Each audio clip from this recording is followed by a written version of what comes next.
morning of 14th July 1789, the city of Paris was gripped with fear and panic. The streets were abuzz with the alarming news. Rumors spread like wildfire. Rumor that the army was soon to open fire on the citizens. In response, around 7,000 men and women gathered in front of the town hall. Determined to protect themselves, they decided to form a people's militia. They broke into several government buildings in search of arms. Finally, a group of several hundred people marched towards the eastern part of the city. Their target? The Bastille Fortress prison, where they believed hoarded ammunitions were stored.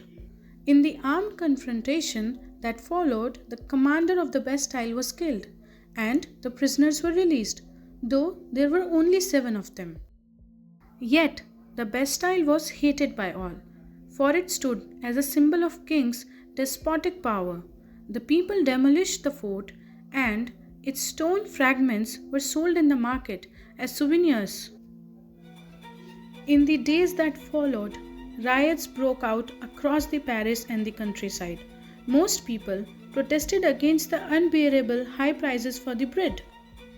Years later, historians would look back at this moment as the beginning of a chain of events that led to eventually the execution of the king. But on that day, most people couldn't have imagined the magnitude of what they had set into motion. Artists soon immortalized the storming of Bastille, creating vivid prints and paintings commemorating this momentous event in the history.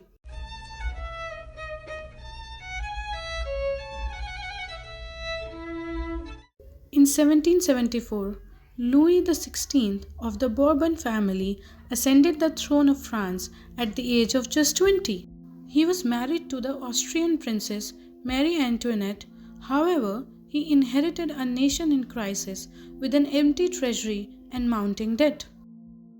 Years of war has drained France's resources. Adding to this was the cost of maintaining the extravagant court of Versailles. Under the Louis XVI, France even supported the 13 American colonies in the War of Independence against Britain, which added over a billion livres to the already massive debt of more than 2 billion livres. Lenders now charged the state a 10% interest on the loans.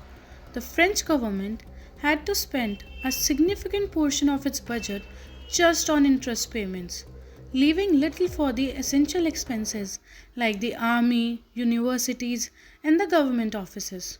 To cope, the taxes were increased, but even this was not enough.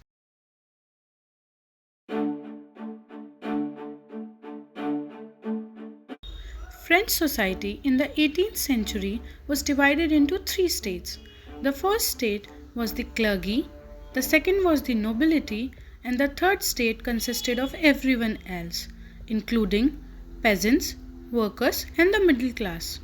Only the third state paid the taxes. The clergy and the nobility enjoyed privileges by birth. They were exempted from paying taxes and enjoy feudal privileges. Nobles collected feudal dues from the peasants, who were also obligated to provide services such as working on the lord's land or serving in his army.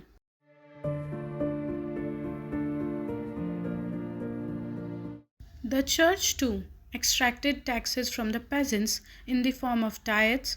On top of that, the third estate paid direct taxes like tithes and the numerous indirect taxes on everyday items like salt and tobacco.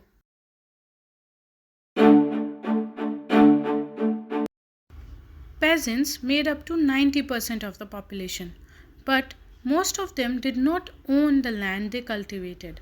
About 60% of the land was owned by the nobles and the church and the wealthiest member of the third state. The entire burden of financing the state fell on the third state. They paid taxes to the state, tithes to the church, and the feudal dues to the nobles. This unjust system was part of the old regime, dated back to the Middle Ages. The term Old regime refers to the society and institutions of France before 1789.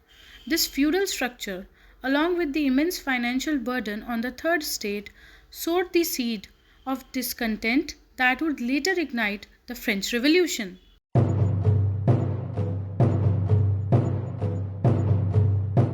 Between 1715 and 1789, the population of France rose from 23 million to 28 million. This rapid population growth created a surge in the demand for food grains.